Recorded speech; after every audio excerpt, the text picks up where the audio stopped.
C'est à l'âge de 23 ans, en 93, que je me suis vraiment dit, voilà, je quitte la Colombie parce qu'à ce moment-là, il y avait beaucoup de violence, beaucoup de transphobie et c'était un pays qui avait pas mal de conflits à ce moment-là. Et je me retrouve, c'est le positif, donc je remets en question tout. Jusqu'à ce moment-là, j'étais plutôt, entre guillemets, putophobe.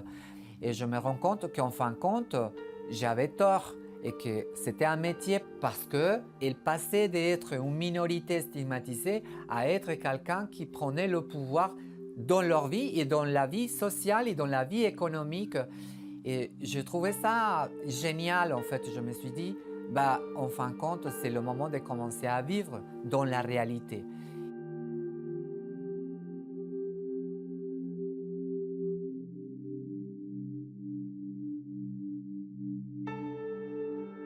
Je suis arrivé directement au bois et j'avais déjà des copines colombiennes qui avaient leur place, comme on appelle leur territoire.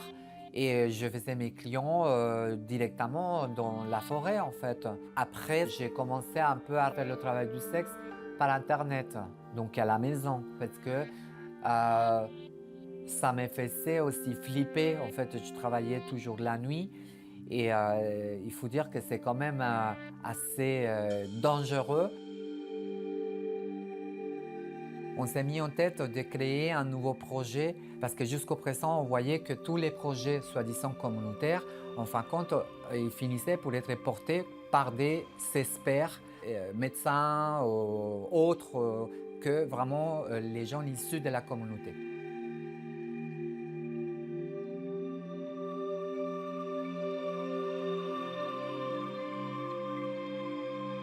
Les retours qu'on a ici, c'est les gens qui arrivent en pleurs parce que le loyer n'attend pas, parce qu'ils s'attendaient pour envoyer un peu d'argent chez eux, parce qu'ils n'ont plus d'argent en poche, et parce que le téléphone, ils n'en sont plus, et parce qu'au bois, il n'y en a plus de clients.